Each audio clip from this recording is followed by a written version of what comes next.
Your film is now ready to be shown.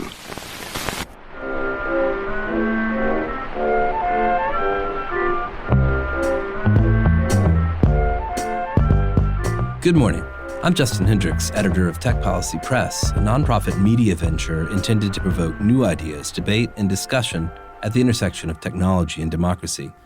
This week, we're going to talk about big tech and the news. Meta is threatening to remove news content on Facebook and Instagram in California. Google saying it plans to block Canadian news. Facebook has blocked all news pages in Australia. Google says some California residents will no longer see California-based news websites in their searches as it takes a stance against legislation making its way through Sacramento. What you just heard are artifacts of the ongoing standoff between Meta, Google, and the news industry, and I wanted to do a bit of a deep dive this weekend on it. So we're bringing back our audio reporter, Rebecca Rand. Good to see you, Rebecca. Good to see you too, Justin. For new listeners, Rebecca was our audio intern last summer. She's just finished her master's at CUNY's Craig Newmark Graduate School of Journalism. And then what's next for you? All right. What's that face? That's I'm about to graduate from journalism school after several months of massive media layoffs face. I do not envy the position you or any of your classmates are in right now. That's something that's related to what we're going to talk about on the show today. So let's start there. Why don't you tell me a bit about what it's been like for you and your classmates coming out of the program? Yeah, sure. So we started hearing about these layoffs in my second semester of J School. It was winter, moving into spring 2023, and my classmates and I think we were in denial at first, like, oh, it's just a fluke. But then it was one after another. More media job cuts. After another. BuzzFeed is closing. The Messenger. Vox is now laying off staff across its business. Chicago Public Radio, Forbes. Cuts at Vice News are really wiping out right now, and it's tough in old legacy media, too. Major layoffs at the LA Times laid off nearly a quarter of its newsroom. New York Public Radio. News Corp. The Washington Post. NPR. Condé Nast. Insider. Paramount Global. Cuts at Sports Illustrated, Time, and National Geographic. The Texas Tribune, The Athletic, and on and on and on. Wow, so you're halfway through J School. This starts happening. Did you regret your decision to go back to school? Well, I've definitely wondered if it was the right choice, but there wasn't really a good alternative. I went to grad school because it's really hard to get an entry-level job of any kind these days without existing experience or connections. It's annoying, but it's true. And it's largely true for journalism, at least the kind of long-form reporting I want to do. Maybe in the old days I could have cut my teeth at a local paper, but I don't know if you've heard, there aren't many of those left anymore. That's right. I guess maybe you could have struck out on your own. I mean, you have considered freelancing, starting your own podcast? Justin, if I had $1 for every time one of my relatives said, just write a blog, anyone can start a podcast, I'd be, well, okay, I wouldn't be rich, but I'd have like $20. It's not that easy. And please do not tell any of my future employers this, or they'll think I'm not a self-starter or whatever. I think, unfortunately, we may be telling a few people about this right now, but having watched you work at Tech Policy Press last summer, I can say you are absolutely a self-starter. Thank you, Justin. But, I guess that's part of the point. It's a lot easier to be a self-starter when you're starting from somewhere. School seemed like a really good way to make sure I learned how to do things right. It's sort of a fast track to get a bunch of really high-quality clips, and I did great. I got published in my second month of school, and now I'm more skilled than ever. But now as I'm about to graduate, jobs are really scarce, and the job market is really competitive.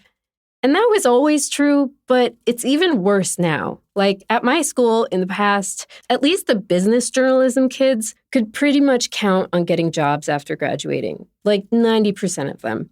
I actually spoke to the head of the business journalism program, and he told me that this year, his job placement rate for his cohort is half that, or even less than half that if you're talking about permanent, full-time positions. I have so many bright, talented colleagues, and we're all really stressed out.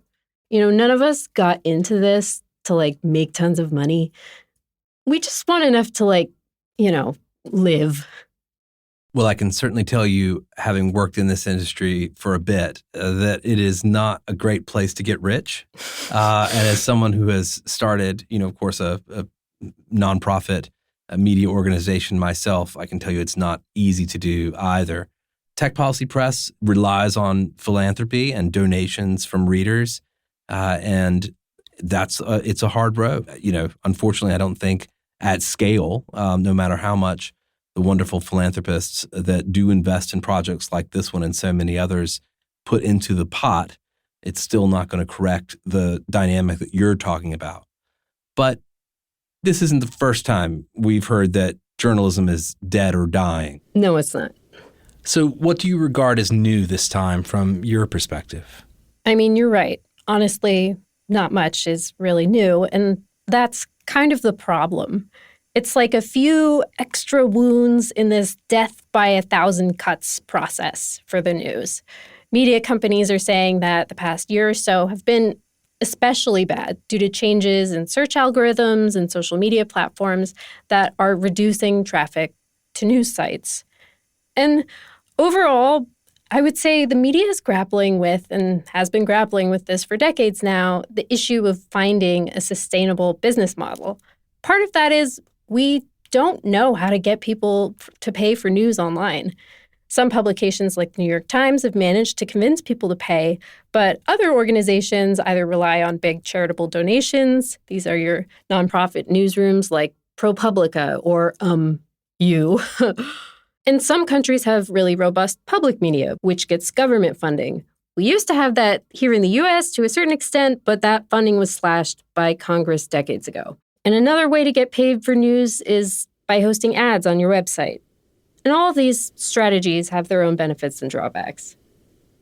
Well, certainly this debate about how to make journalism viable has been going around and around in circles for many years. It's been a long time since I remember folks like Clay Shirky writing essays that, really kind of framed up the challenge. So many reports, so many white papers, so many convenings that I've participated in, and that many others around the CUNY Journalism School have participated in over the last 2 decades. Totally. So in the diagnosis of what's wrong with journalism, a lot of folks point the finger at big tech. It's always big tech. All right, tell me more. What have they done this time? So there's a growing acknowledgement, and you see it in lots of legislatures, lots of governments around the world, that big tech has too much power over the media industry and over journalism in particular, which is not surprising since the biggest place people are getting their news these days is online. We know tech is embedded in every corner of the internet, where people find the news, where people share the news, where people buy news subscriptions, and of course, advertising. Yeah, I mean, if you're online, big tech is going to be either making money off of you or asking you for money in some way. That's right. So there's been a recent push to look into the ways that big tech wields this power in the market, also how the companies have used that power to develop products that would be impossible without news. This process has left the media both financially strapped and still totally dependent on big tech to make what little money they can. And a lot of folks, myself included, regard it as market failure. Hooray! So I recently moderated a kind of fireside chat with 2 really smart people who are thinking about these issues, digging into the idea about what should be done. How can we possibly move billions of dollars back towards news gathering? How can we reformulate the market in a way that makes journalism sustainable? Right. So one of the scholars who was part of the conversation is Anya Schifrin. Thank you for inviting me, and I'm really glad to be here. I think that we all know what the problems are. Since I teach at Columbia, I'd like to be cheerful. And so I really focus on what are the solutions. So Anya and I have taught together for some years. She runs the Tech, Media, and Communication specialization at Columbia University's School of International and Public Affairs. And then the fireside chat was hosted by the Knight Foundation. And I think Knight brought her in because she recently published a paper that calculates how much value the existence of journalism online actually generates for big tech companies like Meta and Google. I guess I never considered the idea that maybe big tech actually benefits from the existence of news online. I guess I always thought of it in reverse. So how does that happen? It's all based around this idea that news and products like Google are essentially complementary services. At least from the user's point of view. What's a complementary service? Well, to explain it this way, I want you to imagine what would happen to the news if there was no Google. I mean, I think at least what media companies are saying right now is that a lot fewer people would end up reading the news. Like, a big way people end up on news sites is that journalism has the answer to a question that people type into the search bar. Right. So we've known that for a long time. But now think about it in reverse. What would happen if the news disappeared from Google search? Yikes. I mean, all I can think of is that it would be replaced by this sort of toxic cesspool of AI-generated search engine optimized articles that don't really answer your question and then try to sell you something. Exactly. This is what I mean by complementary. Journalism benefits big companies like Google because it brings high-quality information to the platform. Information that keeps users engaged and coming back, and Google makes money off that. And the news benefits from all this because it gets readers. Well, hold on a second. Because now Google is doing this thing where instead of directing users to the article in the search results, they're actually using AI to generate a summary of the answer at the top of the search results.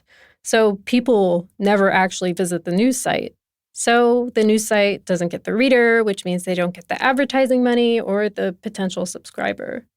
So that's exactly the issue. And it's just the tip of the iceberg. Google, other tech platforms are actually doing all sorts of different types of reformulations, editing, various automated mechanisms to change the way that information is portrayed.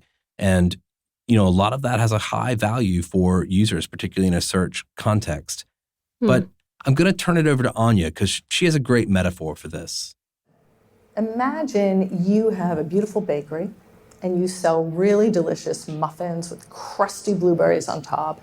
And every single day, somebody comes and takes the top of the muffin, leaves you the little dry bit, and then you can't sell it. And they say, oh, you need a new business model. Okay, so in this metaphor, like the information in the news article is the muffin top? Correct. And Google is kind of stealing it? That's what Anya says. So that's basically what's happened, right? The platforms, Google search benefits from all the people that need some information. They see the news of the day and then they don't click through to any news site. That's part of what's happening. What our paper is based on, this whole question of how do you split the surplus value, right?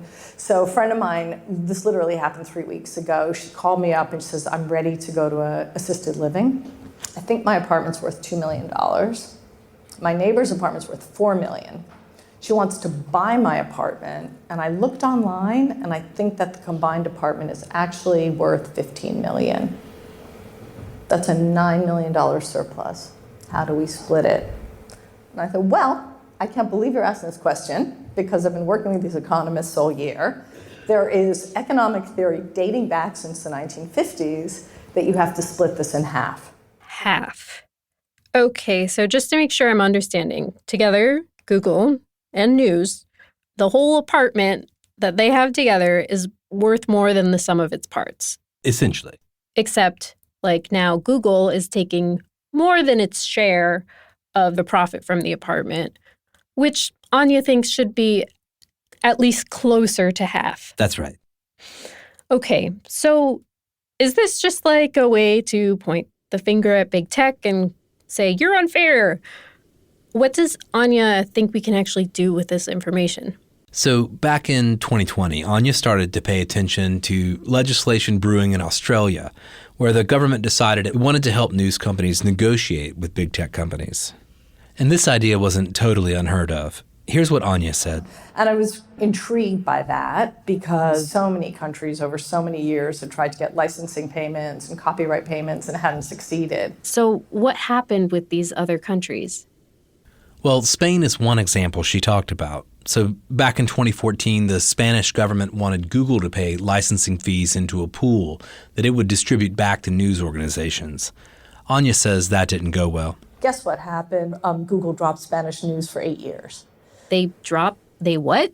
They got rid of Google News in Spain. Because they didn't want to pay? Correct. So, at the top of the episode, the montage we heard of Google and Facebook blocking news? Yeah. So that's what these tech companies do if you ask them to pay to feature your content. They just say, fine, we'll stop featuring your content. But if we believe what Anya's saying, isn't that like a bad business decision for them? According to Anya, yes, in the long run, it would be a bad decision, but maybe less so for Meta than for Google. But most experts I talk to say this is just a bargaining tactic, not a business move ultimately. I see. Actually, can you explain a little bit the difference between Meta and Google here? Well, it's really easy to see how Google benefits from the news. It's a little harder with Meta. It's not like most people are using Meta primarily to find news and information. But Anya would argue that Meta still makes money off of news content in two ways. One, it keeps users engaged, and two, every time users show interest in something, like a news article, that's useful data that Meta can use or sell. Got it. Still, it sounds like these companies would rather we think that they don't need the news. That's right. And here's what Anya says, specifically about Google. Google is dealing with the threat of legislation in three ways. They're going to governments and saying, we're going to drop all your country's news from search. They are spending a fortune on lobbyists, and then they're basically just handing out money to publishers. They're making everyone sign NDAs, and the amounts they're handing out are absolutely pitiful. Google is going to publishers in all these low-income countries, and they're saying, yeah, I'll pay you $20,000. And just to press you, that's an estimate of the economic value that news publishers create for those. Yeah, what they did, and again, we can get more into the weeds later, is Google goes around the world telling governments, telling everybody that about 2% of search is news related. Okay, well, how are we defining news related? Because if that's the percent of searches where news articles are some of the top results, 2% sounds way too low. Right. So that's what Anya thought. And she and a team of researchers expanded this percentage to include the ways that most of us encounter the news on Google. We're not Googling the New York Times. We're asking a question like, has this baby formula brand been recalled? And there's research showing that when there's news in the search results, users spend more time clicking around because the information is good, and Google makes money on the ads we see through that extended online journey. I see. So Anya took this to a team of economists and asked them to calculate how much more money Google and Facebook make thanks to the presence of news on their platforms, at least in the U.S. And the dollar amount they came up with was huge. The team of economists came back to me and said, we think Google and Facebook owe U.S. publishers $15 billion a year. $15 billion? It's a lot. I think it surprised her, too. And I said, what? That's a huge, huge number. Like, do you mind just looking at that again? And so they kind of went back, crunched again, said, okay, really conservatively, we think it's $13.9 billion. So I was like, okay, I can't believe I'm going out into the world with this huge number because it's so much bigger than anybody else has been able to get. Wow, that's a lot. So you were saying that all this started when Anya heard that Australia was cutting one of these deals. Well, just to be clear, the news organizations in Australia negotiate the deals with the tech firms. And, okay, wait, so what's the government's role? So the government's passed a type of law that it calls a bargaining code. A bargaining code? Yes, the code serves as a sort of set of rules for the negotiations between tech and the news. Kind of like the rules of engagement. Exactly. Okay. And presumably the bargaining code tries to level the playing field a bit between the news organization and these big, powerful tech companies? That's the idea. So how did this pan out for news media companies in Australia? You know, they actually did pretty well. They got a total of $140 million for various news organizations. So, I mean, that sounds like a lot. Was it a lot? Well, it's a lot more than they would have gotten otherwise, but it's still probably only a small fraction of what Anya thinks they could probably be paying based on how much Google benefits from news content. We're talking about huge surplus that news has contributed to, and the money's not being shared. We've switched the discussion from millions to billions, and I think that's actually what happened. I mean, I'd love some billions. So, do we know what kind of effect Anya's research has had so far, if any? I think her goal is to reframe it towards the type of money that's necessary to actually recapitalize the industry of journalism. You know, these small grants of $20, $30, $100,000 to news organizations just aren't going to cut it. But whether bargaining codes are going to rescue journalism, I think it's too soon to say. These kinds of negotiations take a long time, but Anya says people are really interested. I get email almost every day from all around the world asking for details. So we're doing these pro bono Zooms with loads and loads of countries and publishers and governments. So I mean, I'm not surprised it's a popular idea. Anyone who cares about journalism as like one of the core components of a functioning democracy is really desperate right now for some solution to keep the news afloat. Yes, and this is one idea of how to make that happen. Okay.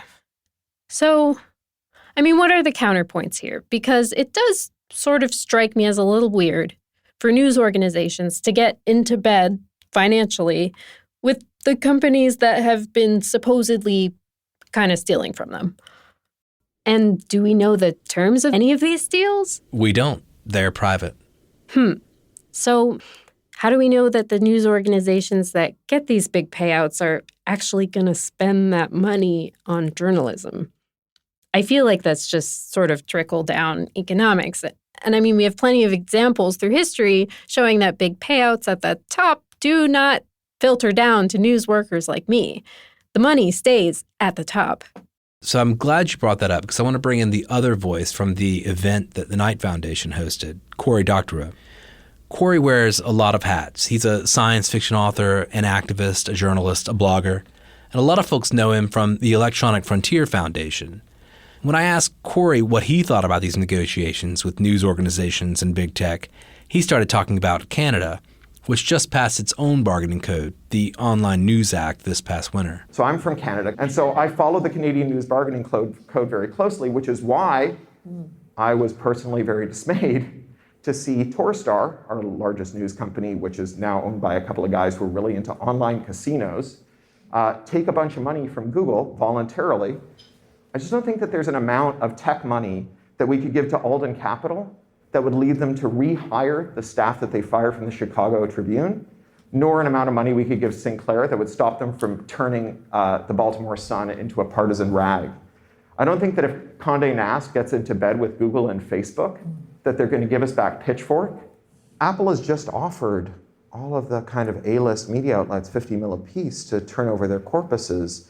As someone who cares about the news and news workers, I don't see how licensing that material gets the New York Times to not use the resulting model to fire me and replace me with an AI, right? If we think that that's what AI is going to do. So I don't see how creating a regime in which corporations can charge license fees to other corporations that are insatiably horny for firing their workers, gets us better news or more employment for news workers at all. So this is a common concern you hear about these news media bargaining code style deals. You know, are we just funneling money into Rupert Murdoch's pocket? Right. And it makes sense why you and Cory are skeptical. But at least in the case of Australia, it looks like their deal with the tech firms actually did create some jobs. So Australia's news media bargaining code became law in 2021. And after a year, at least a few big Australian news organizations and some independent newsrooms as well said they had used the money to hire more journalists. And researchers at the Australia Institute saw a 46% increase in job ads for journalists after the deal went into effect. Now, the data aren't entirely clear, but at least that's some indication that things went in the right direction. Got it. So one criticism people have of what's happened in Australia is that these negotiations are not transparent. So there's no way to make sure tech companies are paying publishers enough, and there's no way to hold publishers accountable to spend the money in ways that actually benefit journalism. Or to make sure they don't change their coverage of big tech after making a deal with big tech. That's right. So clearly Cory's not a big fan of this plan. Does he have an idea of what we should do instead? He does, and for him, it starts with transforming the way we're thinking about the problem of big tech stealing from journalism. How so? Well, first, Corey wants us to think bigger about the market. I think that, one thing that generally people who show up at a Knight Foundation event about saving the news and saving democracy agree on is that tech is stealing something from the news. But the thing that maybe I disagree with some of you about is what they're stealing, because I don't think they're stealing content. I just think they're stealing money.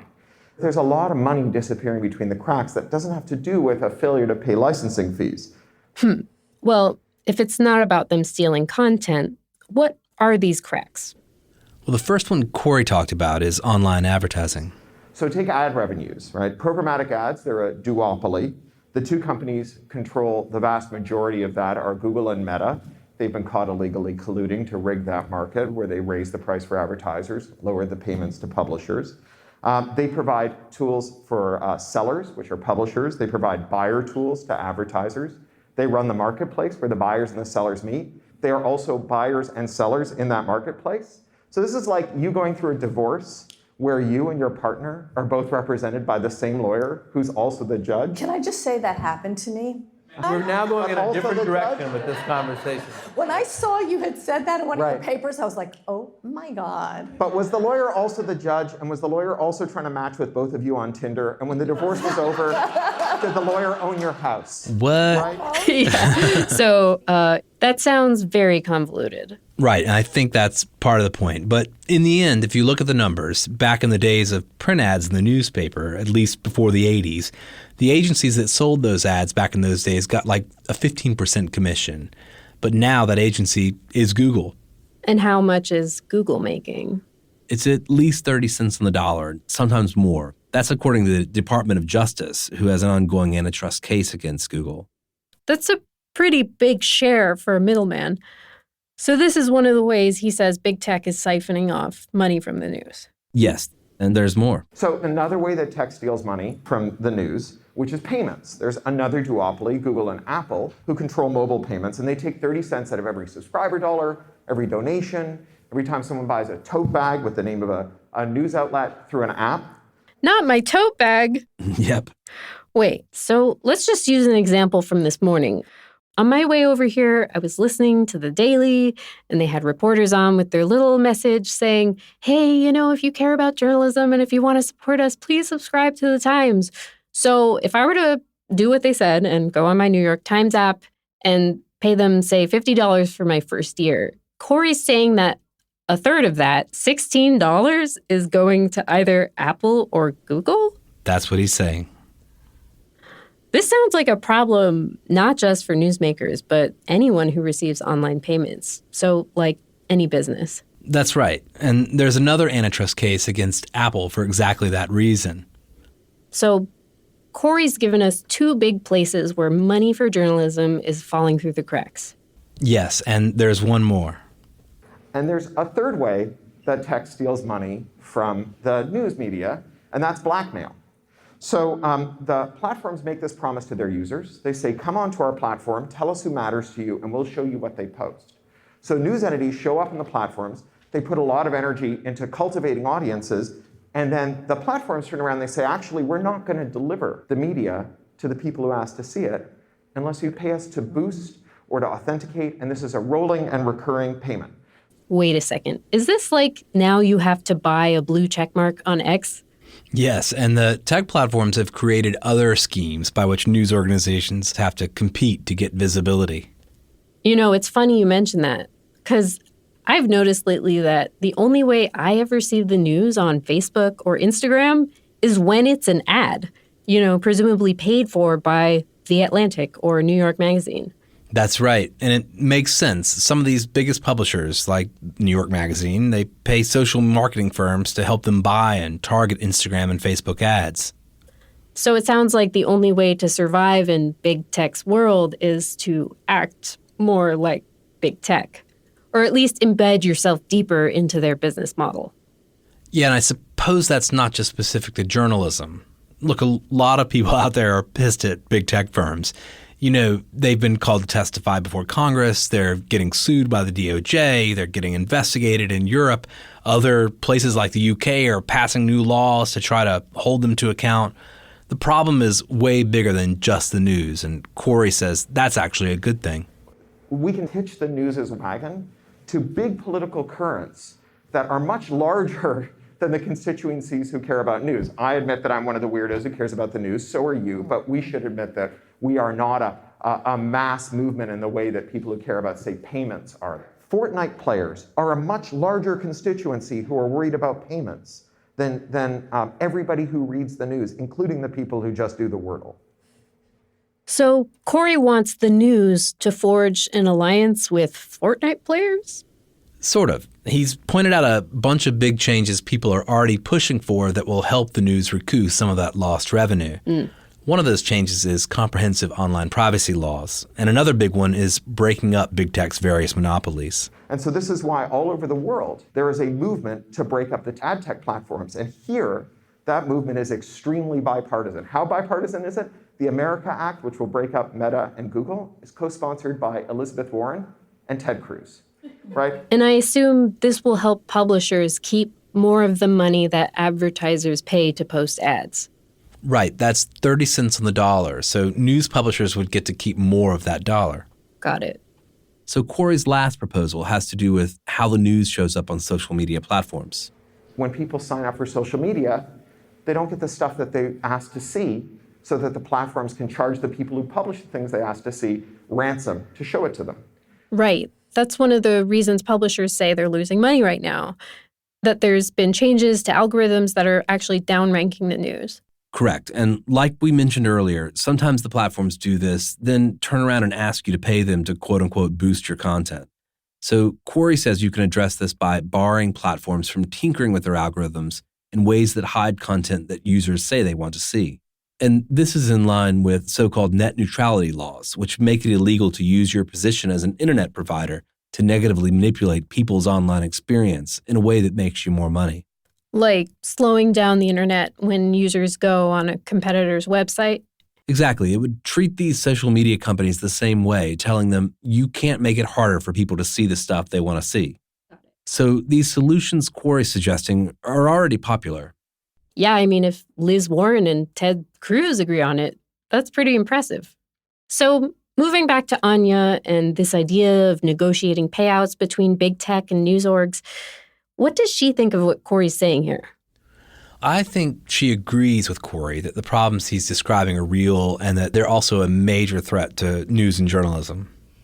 But Corey's also arguing that accepting money from big tech is still problematic. Right, and I think Anya agrees there are problems with bargaining codes, but she says at least some of those can be addressed within the codes themselves. We really think that these codes have to include small outlets, and we want a commitment that the money is going to be spent on journalism, and we want diversity. And I was never, by the way, when I first started looking at this in 2020, I wasn't like some huge advocate. I'm not saying that I'm like the bargaining code girl. I'm saying that right now it's something in front of us that's transferring money from big tech to outlets, and I think that's a good thing. So what I'm hearing is kind of a pragmatic argument, like news outlets are dying today, and this gives them an injection of money, like right now. So what does Corey say to all this? His response is that even though it seems like the changes he's pushing for are huge and unattainable, they're actually just as achievable as these new bargaining code laws.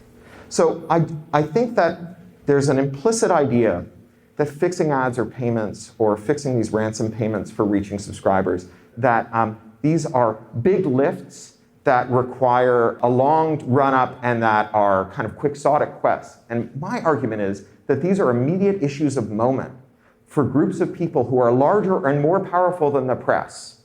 And that if the press wants to get the biggest bang for its buck, it should be joining forces on these issues that are not just the parochial interests of the press, but the broad interests of the public around the world. I just don't see why he doesn't think we can have both.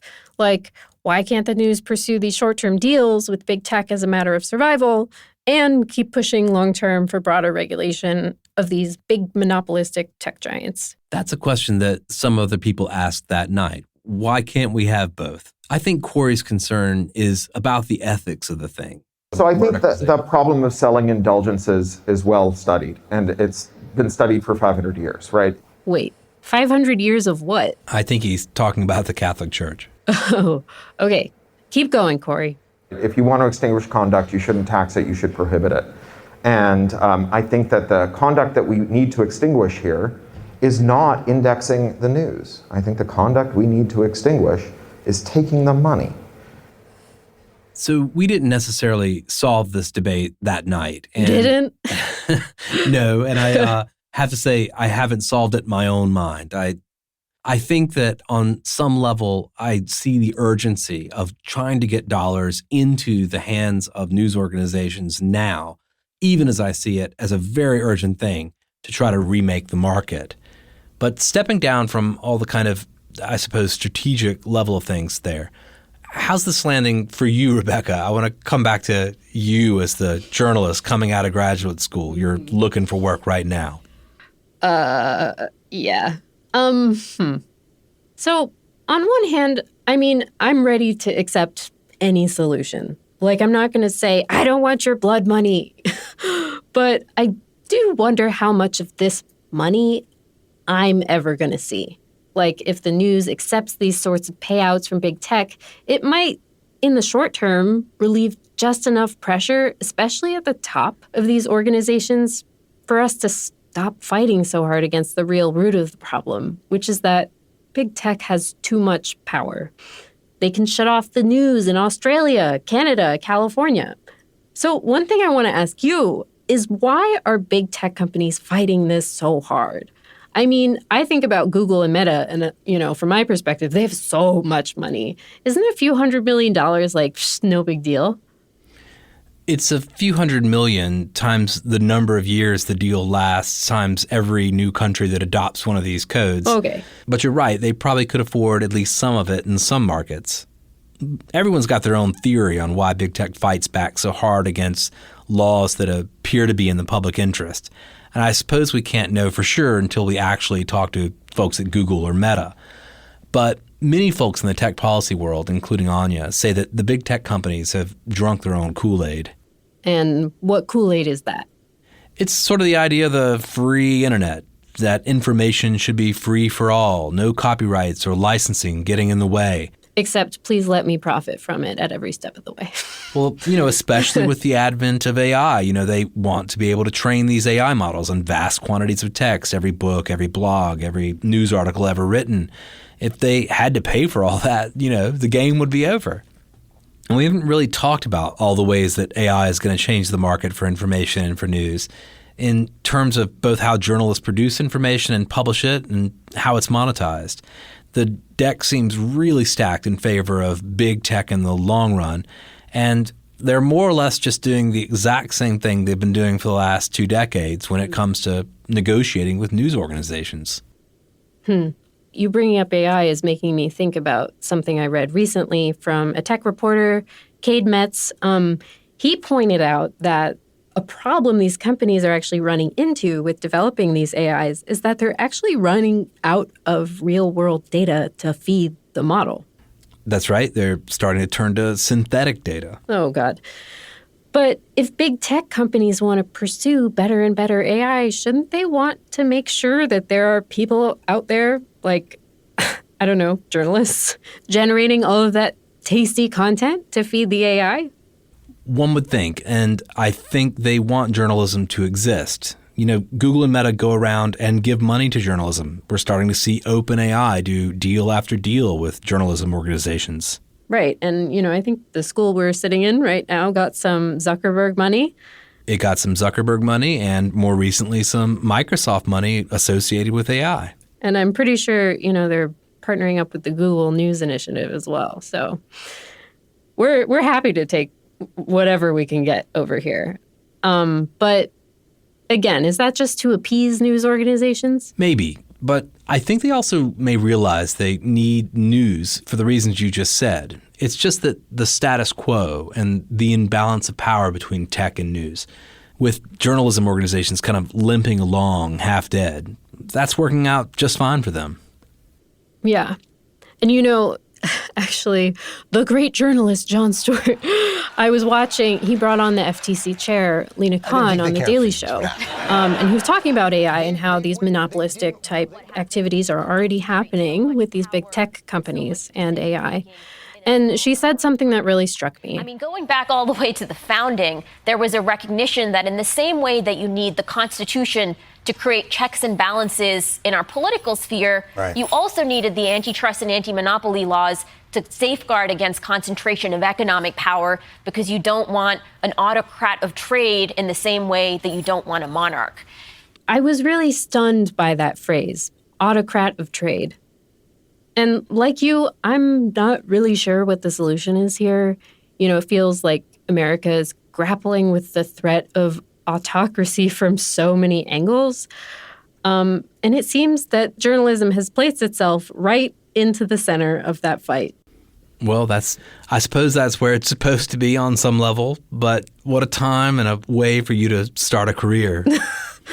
That's right. Here's hoping I'll actually have one.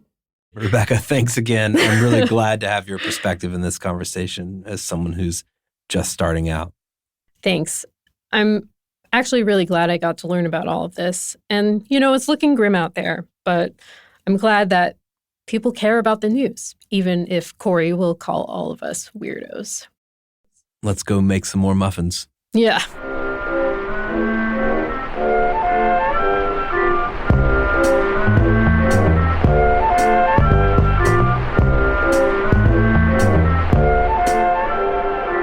Tech Policy Press.